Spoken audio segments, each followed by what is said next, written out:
Assalamualaikum warahmatullahi wabarakatuh.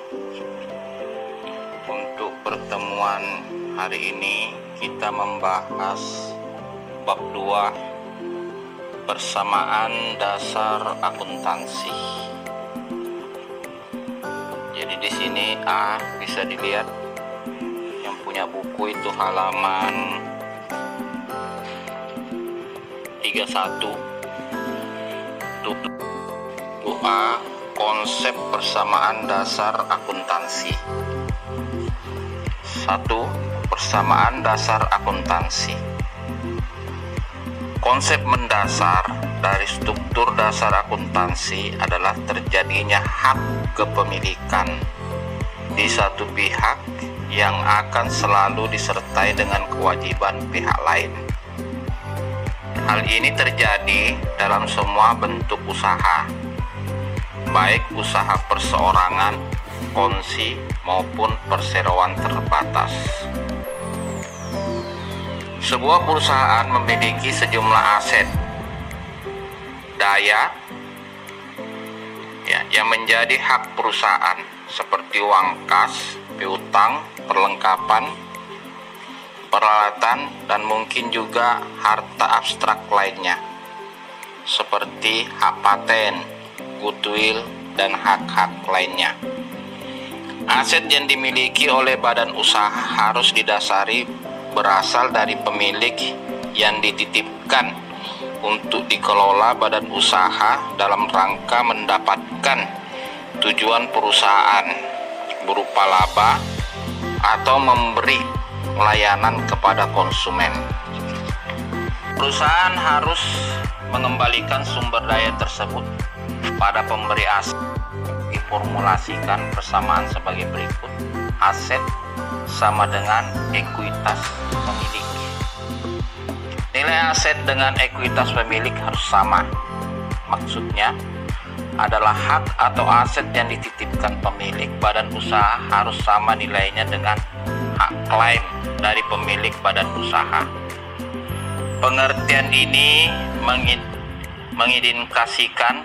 mengindikasikan bahwa jika dihitung hak dan kewajiban, badan usaha tidak memiliki apa-apa, sebab badan usaha adalah subjek hukum yang dititipkan sejumlah aset dan wajib mengembalikannya jika diperlukan pemilik. Andaikan badan usaha yang kita bicarakan tersebut perlu mendapat dana tambahan untuk memperkuat sumber daya yang ada dengan cara meminjam, bertambahlah aset perusahaan. Di lain pihak, perusahaan itu mempunyai kewajiban kepada pemberi dana pinjaman. Untuk lebih jelasnya, perhatikan ilustrasi berikut. Dana yang sudah lama bekerja pada suatu perusahaan percetakan berhenti bekerja dan ingin berwirausaha dengan membuka usaha percetakan Penting Jaya. Usaha percetakan Penting Jaya milik Wawan hanya memberikan jasa cetak, sedangkan kertas dan perlengkapan lainnya untuk mencetak disediakan oleh pemesan. Nah, berikut adalah transaksi yang dilakukan oleh Wawan untuk perusahaannya. 2 Desember 2017, Wawan menyetorkan uang pribadinya sejumlah 500 juta ke dalam rekening perusahaan sebagai modal sebesar 500 juta, dan modal Wawan juga bertambah dengan jumlah yang sama. Dengan kata lain, perusahaan memiliki aset berupa uang tunai sebesar 500 juta yang merupakan modal Wawan. Hal ini berarti jika perusahaan dibubarkan, uang itu kembali pada Wawan Wardana. 3 Desember 2017, Percetakan Penting Jaya mendapat pinjaman sejumlah 300 juta dari Bank Mandiri. Transaksi ini mengakibatkan aset bertambah 300 juta dan di lain pihak kewajiban perusahaan bertambah 300 juta. Jika transaksi pada tanggal 2 dan 3 digabung, diperoleh persamaan akuntansi sebagai berikut. Aset sama dengan kewajiban plus ekuitas pemilik. Penulisan persamaan akuntansi sengaja mendahulukan kewajiban dari ekuitas pemilik. Sebab jika di kemudian hari badan usaha dipilotkan, badan usaha harus melunasi kewajibannya pada tempat berutang atau kreditor terlebih dahulu. Sisanya baru menjadi hak pemilik badan usaha. Yang 2, mengelompokkan akun. Pada tahap awal pencatatan akuntansi, hal pertama yang harus dipahami adalah pengelompokan akun.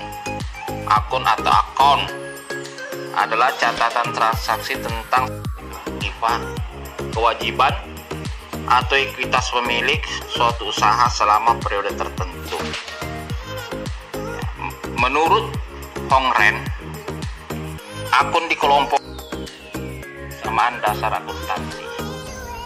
Terdiri dari kas, piutang usaha, wesel tagih, beban dibayar di muka, tanah, bangunan, peralatan, perabotan, dan perkakas. Nanti penjelasannya, keterangannya itu bisa dibaca di buku. Kemudian B, liabilitas kewajiban, yaitu utang usaha, wesel bayar, kewajiban akrual. Kemudian ekuitas pemilik, yaitu modal, penarikan prepe, pendapatan, dan beban. Jadi perusahaan terus beroperasi untuk merealisasikan visi dan misi perusahaan. Perusahaan mungkin akan melakukan pembelian aset dengan cara membayar tunai. Akibat transaksi ini, aset akan bertambah di satu pihak dan mengurangi aset yang lain. Namun transaksi ini tidak mempengaruhi persamaan akuntansi, yaitu aset di satu pihak akan selalu sama dengan kewajiban dan ekuitas pemilik di pihak lain. Misalnya badan usaha membayar utang kewajiban, maka aset akan berkurang dan di pihak lain kewajiban juga berkurang. Transaksi ini juga tidak akan mengubah persamaan dasar akuntansi, yaitu aset di satu pihak akan selalu sama dengan kewajiban dan ekuitas di pihak lain.